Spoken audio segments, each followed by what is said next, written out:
cristiana, que es el tema del autoconocimiento.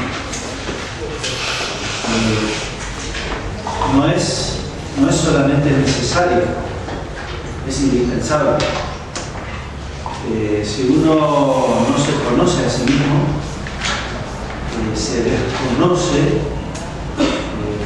cuáles son sus pensamientos, sus sentimientos, sus trasfondos, las realidades que tiene, talentos, carismas, etcétera, etcétera, difícilmente pueda conocer a Dios. Así de fuerte, así de simple. El autoconocimiento a nosotros nos permite la puerta de acceso a la realidad. ¿Por qué? Porque primero tenemos que trabajar internamente en nuestra realidad subjetiva, depurarla, liberarla de una cantidad de cosas, de vicios, de defectos, de añadidos, de plus que uno le pone a la percepción de la realidad. O sea, al depurar todo eso a nivel interno y al conocerse bien, uno accede de manera más desaprensiva y libre a la lectura de la realidad. Y la realidad accede a uno de una manera más saludable, en el simple orden de la escucha, por ejemplo, que hablamos de la espiritualidad cristiana y hablamos de la escucha de la palabra de Dios, de la escucha de la verdad de Dios, una persona que no se conoce a sí misma y no ha trabajado su mundo interior, difícilmente tenga espacio interno para poder escuchar con claridad y libertad la palabra de Dios, la verdad que le viene dada por el medio, por el entorno. Entonces, si uno no se conoce, entonces cuando va a leer la realidad la puede subjetivizar. La chica la amasa a su propia medida y la reduce a su gusto y piacere. Que en realidad es totalmente el mecanismo es al revés. Uno tiene que acceder a la realidad como la realidad es. Y desde allí uno realiza un ajuste interaccional con la realidad, sean personas o sean cosas. Hay muchos factores que entran en juego cuando queremos hablar de autoconocimiento, ya lo dimos. Uno de los factores, yo le llamo factores humanos infusos, que nos vienen dados con la realidad de la idiosincrasia humana, nuestra, la idiosincrasia personal, perdón. Por ejemplo, uno tiene que conocer esta realidad tan profundamente humana que es el temperamento, su temperamento. ¿Se acuerdan cuando vimos los temperamentos?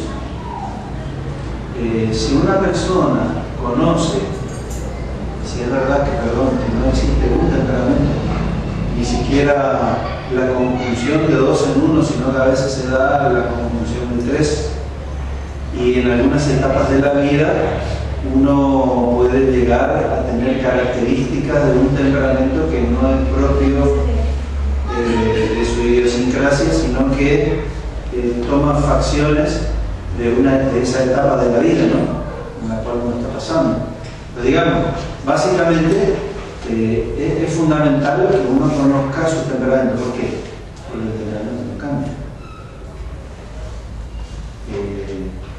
Si tengo un temperamento colérico, voy a ser colérico toda mi vida. Si tengo un temperamento nervioso o colérico nervioso, voy a ser nervioso, colérico nervioso toda mi vida. Con modificaciones, uno hace modificaciones, ajustes, de ahí el autoconocimiento. Cuando uno conoce su temperamento, entonces al relacionarse con la realidad, con las personas, con las cosas, con la vida, y al conocer su temperamento va realizando ajustes sociales y morales y psicológicos y relacionales a su temperamento. Pero si uno no conoce su temperamento, entonces su modo de relación con el medio, simplemente el medio va a tener que aguantar la modalidad del temperamento del sujeto. Tiene que aguantar. Y el sujeto no va a tener el desafío de ajuste, de cambio, de modificación, de crecimiento con respecto a aquellos aspectos negativos y cambiables de su temperamento. Entonces, uno tiene que saber tipos y formas del temperamento, estudiarse, conocerse y decir, llegar a decir de una manera razonable y con una conciencia cierta, decir, mi temperamento, yo por ejemplo podría decir, mi temperamento es colérico nervioso. Y en esa conjunción, porque tengo esa conjunción, en esa conjunción hay un porcentual más alto de un tipo o del otro. Y depende de las circunstancias, ¿no? Pero normalmente hay una conjunción más alta de nervioso que de colérico, por ejemplo, en mi caso. Ahora, ¿cómo uno llega a todo eso? Estudiándose.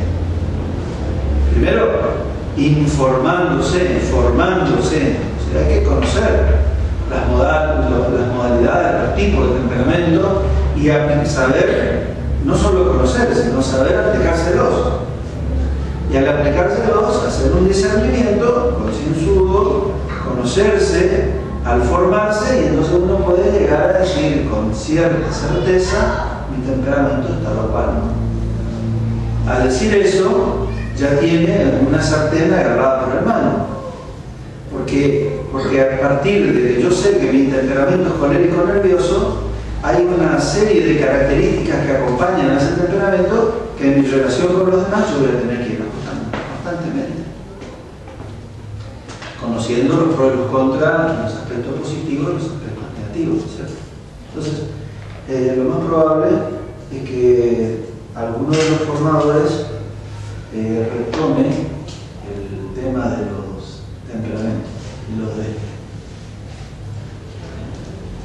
Vamos a refrescar en la próxima el tema de los temperamentos y sería bueno que cada uno haga este trabajo. Es decir, pero no estar de una manera infantil preguntando, ¿a vos qué te parece cuál es mi temperamento?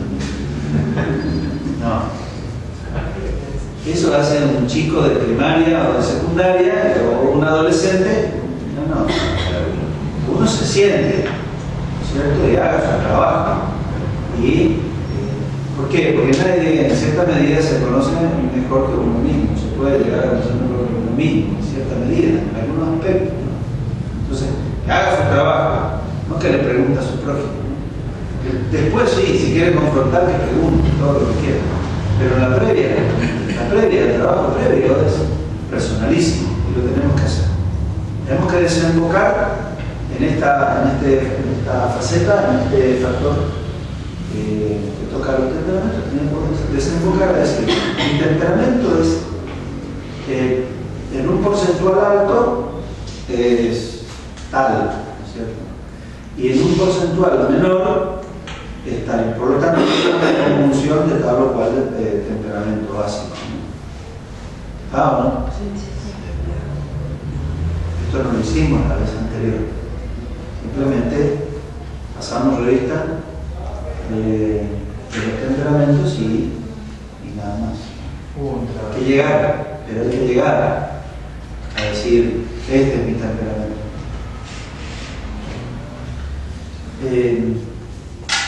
Otro elemento, otro factor en este aspecto de los factores humanos infusos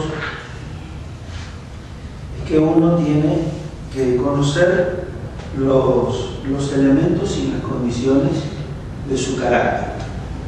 Si bien el carácter no es infuso, es decir, no viene con nuestra idiosincrasia, en sí la base que lo forja. El carácter es adquirido. Es de alguna forma la resultante de la experiencia de vida. La experiencia de vida interna, relacional y de sucesos, de acontecimientos, que a través de las etapas de la vida, de los años de la vida, uno va forjando hasta los 30 y pico pico de años va forjando y redondeando de alguna manera su carácter, su personalidad y su carácter, a su vez. Por lo tanto, el carácter, si bien es adquirido, es resultante de la vida relacional y de las etapas en el tiempo y de las etapas de la vida, hay una base relacionada con el temperamento que hace que se forje el carácter de una manera determinada. Si uno sufre en la escuela la burla de sus compañeros, un colérico, un flemático, un nervioso, va a reaccionar de una manera distinta y determinada ante esa burla de sus compañeros en el colegio. Esa reacción, esa respuesta, va a ir generando en el tiempo su carácter. Entonces, el forjar el carácter es el resultado adquirido de la relacionalidad en la vida, pero implica una base que hace que uno responda de una manera determinada a esa vida. ¿Se entiende? No es solamente el resultado de lo que me pasa, sino también mi interacción con aquello que me pasa. Y en esa interacción, aquello que me pasa y cómo reacciono yo, se forja mi carácter.